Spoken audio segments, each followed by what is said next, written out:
What is up, everybody? I'm NoLuxGiven, and today we're going to be taking a look at Sky Castle. One of my favorite things to do is pick up a Sky Castle and basically pretend I'm the old Wonder Waddle. You can make those easy pairs of tier 3 characters, churn through a bunch of treasures, and potentially even find a crystal ball and a Merlin's hat among those. So that's what we're going to take a look at in this game. And ironically, one of the best heroes to find Sky Castle is just Wonder Waddle, because of Blind Mouse being able to pair off some blind mice, find an early Sky Castle, and go to town. It really is important that you get the Sky Castle early. So there's only a few heroes that I really recommend going Sky Castle crazy on, but Wonder Waddle is definitely the chief among them because, yeah, you can just find those blind mice early on. On 2.2, we don't find any animals awkwardly, so we'll pick up a Crafty and a Sherwood Sure Shot. Crafty's reasonable on Wonder Waddle, and then Sherwood Sure Shot's just like the best character that was here in this shop. But then we are going to be able to find our Sky Castle off the blind mice, and we'll see where we can go from there. We'll try to do some degenerate and silly stuff. We do wind up taking a little bit of damage. We're down to 32. Yeah, not the best start. But then we get to pick up the Sky Castle, and there's 2 royals also already in the shop, which definitely helps to make this decision. Though I'm not sure we're going to pick up the Queen of Hearts. I think that would be a little bit risky. We're not going to be picking up too many other evil characters because we want to focus on royals, and other than Queen of Hearts, all of the royal characters, and I guess Princess White, right? But that's not one that we want to touch either. So just going to go ahead and pick up the Sleeping Princess. There's definitely, I want to give a nod to the Fool's Gold that was in that shop. I think that can be a really powerful treasure as well, but we're trying to do some silly stuff. So we're going for the Sky Castle, and we're going all in. We're going full Wonder Waddle on this Sky Castle. There is the aforementioned Princess White. And then from here, I'm just going to pick up another royal and the best card in the shop with the White Stag. That way we can kind of potentially pump up our Sherwood Sure Shot, be a little bit strong as we drop down to 24 health. We're definitely not playing for strength right now. We're going to get some treasures. Those could make us powerful, but we're definitely playing for greed. We're going to greed out, go super hard in an attempt to find Crystal Ball, and if we can do that, then we will be able to put together quite a nice game. So that's the plan. We're going full Wonder Waddle on this one, which I've joked is potentially a better hero now that you can't do this, because this is a little bit of a distraction, especially when you don't hit on the crystal ball immediately. We're going to find a Haunted Helm first, which we'll use to make quite a large Sleeping Princess. We can wake that up, and then a pair of Queen of Hearts. Excuse me. That gets a little bit more tempting to want to pick up both of those. So I'm going to wind up picking up one of those Queen of Hearts right now and casting the Candy Rain. I sold off the Golden Chicken because it was our smallest unit, and then just locked onto this shop with the Queen of Hearts. I'm not sure if the Golden Chicken sell-off was actually the best. And one other thing I could have done there is purchased the Spellweaver this turn. However, as it stands, I'm not going to even wind up picking up the Spellweaver next turn unless I find the Crystal Ball. It's just too much of a gold commitment to pick up the Spellweaver and have it not and have it not be a royal, because then it's just too much gold to try to grab the treasures that we need to grab. So those are some other things that I am thinking about right now, but honestly, we're like reasonably powerful. So that's allowing me to take a little bit more risks here. And then I pick up Power Orb, which is +7/+7, if you consider like +1/+1 to each of my starting units, and then another +3/+3 to the Peep. So it's really, I'm not that weak right now. And yeah, eyeing up some other things there, eyeing up like a second copy of Stag. Ultimately, I felt like spending too much gold on non-royal characters might have been a mistake. I am eyeing up Feasting Dragon here because it's 4.0, but ultimately I'm going to go for Prized Pig. Basically, I'm just feeling like I'm a little bit strong right now, and maybe I can milk this for a turn. If we can get 2 extra gold off of this Prized Pig, that would actually be pretty big for us. So that is definitely what I'm playing for, though we're not quite going to be strong enough to keep our Prized Pig alive. If my characters were in the opposite order there, maybe the pig wouldn't have died. We still win the combat, so I don't feel super bad about what happened, but yeah, we just wind up donating some gold to our opponent there. I wonder, like, watching this game back, how much is there just like, I'm picking up the Prized Pig and the Stag because I'm playing Wonder Waddle, and there's like some part of my memory that just wants me to pick up those characters while playing this hero, but we're not really playing Wonder Waddle, we are playing Sky Castle. So I'm gonna go ahead and pick up 2 more characters here, another Princess Peep, and then an Ogre Princess. And we haven't found another Sleeping Princess yet either, but now we've got 3 different tier 3 royals, and we're going to basically use all of next turn trying to connect on any of those pairs. Once we hit level 5, might feel like we're being a little bit greedy, but for right now we're at 24 health, and I feel like we can maybe get this going for 1 more turn. So let's see what we can do if we cannot find some more royals. And I think we are going to, yeah, we're not going to get this Ogre Princess Slay. That is definitely a little bit too weak.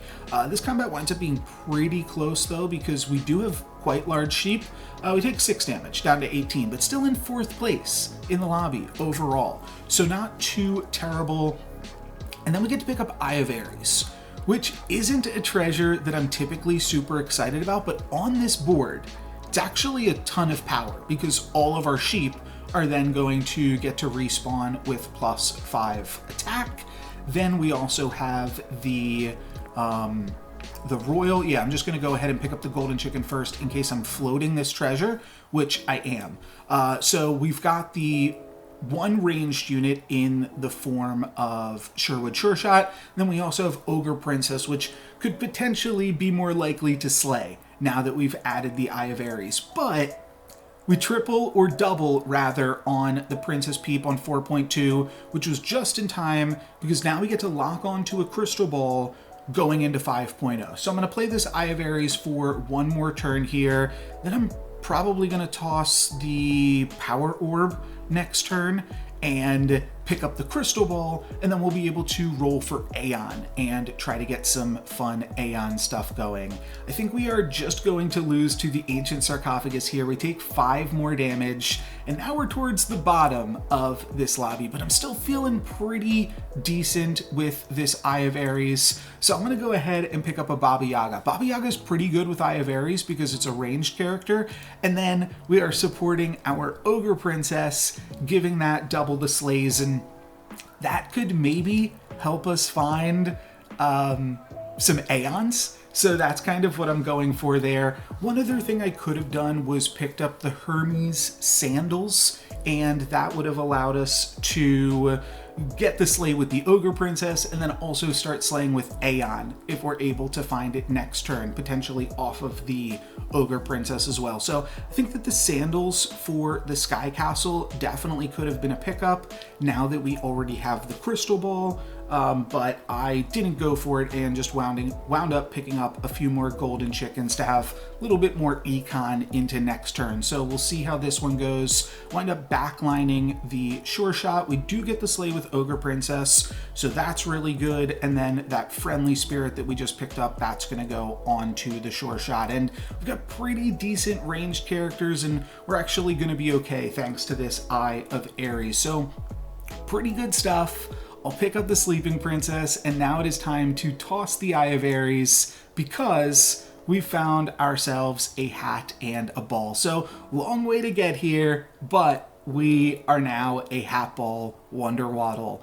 So, we just have to not die. We're at 13 health. We're feeling pretty good at this point, and we get to add a bunch more stats to our board this turn, and we get to pick up an Aeon. So that's really good. That'll allow us to add a bunch more stats over time, and we're even going to find a second Aeon. I sell off the Ogre Princess, could have sold off the Sherwood Sure Shot, not a huge deal either way, and then we'll finish off the turn by locking onto a third Aeon and casting a few more spells before the time is up. Probably could have just locked onto that Feed the Kraken, but I wind up casting a few more spells regardless. We get a Medusa, so I'm going to backline that. Then I just cast an Earthquake to finish things off, but actually really liking our position here now. I'm not exactly sure what happened to this Mordred, if they disconnected or what. They were at 19, and yeah, I guess they just disconnected, which deactivates their hero power as well. So we are able to get a pretty easy win against them. Hey, I won't complain. Pick up a health potion, and then we'll triple the Aeon, and I think Hand of Midas could have some interesting implications, but ultimately, I really like the 2 gold from skipping, and I also don't hate bringing a Sky Castle into the later stages of the game, but we'll still see if we can find that Forking Rod. No dice, unfortunately, so we are going to wind up keep on rolling. Could have picked up a Cinderella, not really going to worry about it. We'll grab some additional econ off the Golden Chicken. Then I find a Boiling Beaker, and that gives us +2/+2 on any character, every character that we cast a spell on. So that's going to allow us to grab a few more stats before the end of the turn, and now I'm just true love's kissing this thing into an upgraded Baba Yaga. So we got that really far up the chain. That was a Blind Mouse. Didn't quite get the Beauty's influence off on it, I don't believe. But speaking of Sky Castle, there is one of the other busted things that you can do with Sky Castle. Sky Castle plus World Tree. That Horde Dragon is gonna be scary. We did not take them out, so that is super unfortunate, but hopefully somebody else can, or they are going to be a force to be reckoned with. But for right now, we are up against the Ghost, and I'm gonna go for something a little bit spicy. We've got 2 Baba Yagas, and the shop presented itself with an Empress P plus a Knighthood.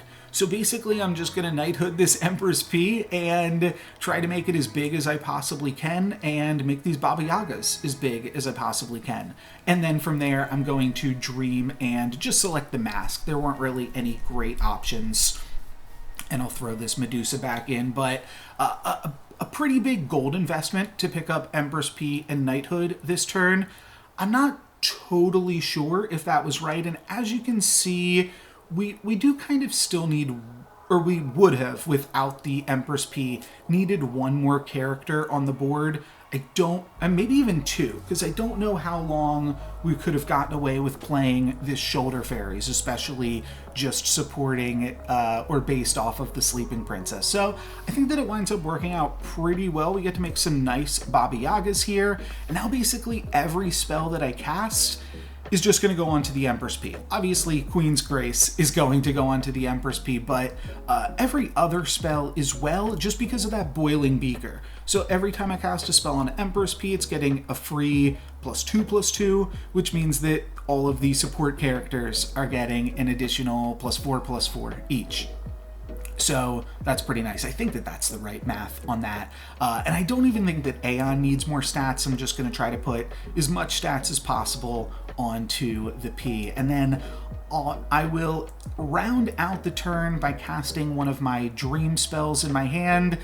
Nothing particularly exciting here. We've got Pup the Magic Dragon, which pumps up Empress P, so I suppose that's what we'll go for, but I'm not super excited by anything else. And then I'm going to put in Robin Wood, just because although it is a little bit smaller than the Spellweaver, it could potentially disrupt a Trophy Hunter by shrinking their highest attack thing. It doesn't actually wind up being relevant here. We're actually just kind of huge, and they don't grab any slays. They do get to scam a little bit with the monster book, but we do still have some really, really large range characters, and that's going to be enough to win the fight. Not enough to get a kill, but enough to grab a win there. Now, again, we are just back to the grind, casting as many spells as possible on Empress P, pick up another golden chicken, and then realize that I'm no longer Wonder Waddle. I mean, picking up golden chickens is still fine, but they're not just free cash because we're no longer Wonder Waddle. So that's a little bit of a bummer, but we'll go back to casting spells on Empress P after that, and we find a few from a Drink Me potion, and then we're just casting more spells. We see another dream spell there. We also see another Empress P, but I don't think I want to go full Empress P. I think we want to try to cast some other things instead of that. And then I just throw this new Burning Beard into a crock because I don't have anything better to do before dreaming at the end of the turn, and I decide I'm not even going to pick up on that dream. I could have gone into Pan Shadow. I don't think it would have hurt me at all, but I just didn't care enough. We do see that this Celestial Tiger is a little bit bigger than we are because they've got Hat Ball, but the Empress P turns the tide on that. They're Scions of the Storm is what I want to say. Those were bigger than mine. We've got 180 to 167, though their backline one is a lot smaller. But once I pump up these ranged characters with my Empress P, we are able to take them out. So now, I don't know who's going to win between the other Hat Baller and Trophy Hunter, but hopefully, I guess I probably want the Hat Baller to take out Trophy Hunter, and then, but that Hat Baller is only going to get bigger. I don't know. We do have the Boiling Beaker, so that's making our Empress P certainly a little bit bigger as well. I don't know. I don't really know if I have a preference off of which one of these two opponents we wind up facing in the finals, but I'm just going to cast a few more spells here to round things out, and then I briefly lock on to this Scion of the Storm. Ultimately, I think it's a little bit too much to spend on a character, so I wind up unlocking. I just want to cast as many spells as I possibly can and get as strong as I can, though I could see going for it. You could grab a tier 6 treasure from it. It's not the craziest thing, but we are limited on gold somewhat, so I don't want to go super crazy in that regard. This ghost almost owns us with the Medusas, though. We're still pretty well off after all of that. And then I'm going to start trying to True Love's Kiss our Wizard's Familiar, send that up the chain, and potentially grab a cool character off of that. I'll throw Scion into a crock, and then True Love's Kiss, the Wizard's Familiar again. That gives us a ranged character, not too shabby. It's our biggest character, and it's a ranged character, so definitely happy with that. And then I'll feed Humpty Dumpty to the Kraken and cast a few more spells on the Empress P there. Interestingly, I do think that this kidnap could have been good from the Trophy Hunter, but the other thing that's really on my mind right now is positioning against Trophy Hunter. So I'll talk about that for a second. Basically just trying to order my characters so that it's the least likely that this Trophy Hunter will slay against us. And that basically just means taking my health and putting them in ascending order, so that I had that Croc first, then Aeon, then the Empress P, and then my large ranged character. It's a little bit awkward to put a ranged character into slot 4, but it totally denied this Trophy Hunter of any slays, so looked pretty sharp there on the end. And now it's a Mage Finals. I can rearrange my board a little bit more so that I've got my ranged characters attacking more often. Ranged characters wind up being super important in these Mage Finals. And we also grab a Robin Wood temporarily. I have to croc something if I want a tier 6 treasure. I feel like I could potentially want a tier 6 treasure. I could see this brawl going on for 1 or 2 more combats. Pick up a Pandora's box. Who knows what that is going to hold inside of it. And then I wind up being down a character here too, which is a little bit awkward. We definitely want to backline this croc because it's got 3 characters inside of it. But maybe if we're just playing like down units, I don't know. The thing is, the characters inside that croc aren't actually super important, so if I don't get all of them, I'm not super bummed out. I'd really love to grab that Scion of the Storm. However, it all works out perfectly. We grab all 3 characters from it, just like we drew it up there. And then it's going to be quite a close ranged battle at the end, but we're able to take down Medusa. But awkwardly, the tier 7 treasure that we grab is one that doesn't activate this turn. So we grab a Holy Grail, not probably going to be able to do anything for us, but we have it nonetheless. I mentioned earlier that we had some gold issues. Maybe we'll be able to make use of this Holy Grail for next turn, but for right now, just trying to cast a few more spells. I wouldn't mind finding one more scam character. I flipped over the Gingerbread Knight into a Sporko. I was really hoping that we could have found either a Medusa or a Monster Book off of the Shard of the Ice Queen flip. However, when I True Love's Kiss it, I grab a Rotten Apple Tree, which is great. That's a scam character. My opponent's playing all good boys, so I'm happy enough to pick up this Rotten Apple Tree. We aren't going to get the Robin Hood, but we will get 2 of our characters out of that. And the Rotten Apple Tree winds up taking out my opponent's Croc. Not necessarily the greatest use of it.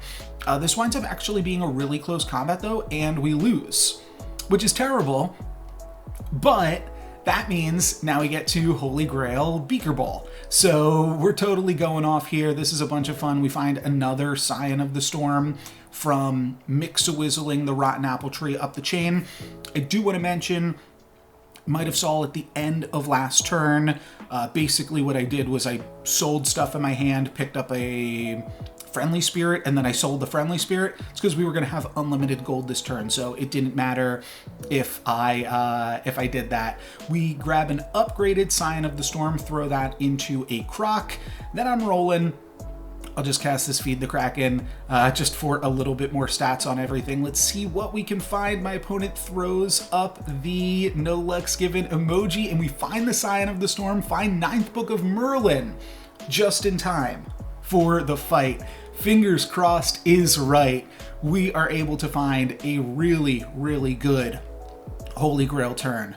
So this is quite fantastic. We're going to get all 3. Oh, no, that is the non-upgraded Croc. The upgraded Croc is in the back line here. So hopefully they don't attack into that with the Medusa, but it looks like we're good. And now the Croc is going to open up. Is this going to be enough to win? This one's going to be really, really close, but we do find the win and get the kill and win the game. Really, really crazy one. Just as a reminder, this was a Wonder Waddle Sky Castle game. Really, really crazy game. Definitely felt like a lot of those old Wonder Waddle games where you get that early lead, you do some, well, not really an early lead, but you use your early strength to just roll for Crystal Ball like a madman, use that to grab a lead, and then once you have the Crystal Ball, you start trying to expand on it, and we had quite the board by the end of this one here. A little bit of a mashup with some random things inside of these Crocs, but still definitely a ton of fun. That's going to be it for me today, guys. Thank you very much for watching. I'm No Luck's Given. Peace.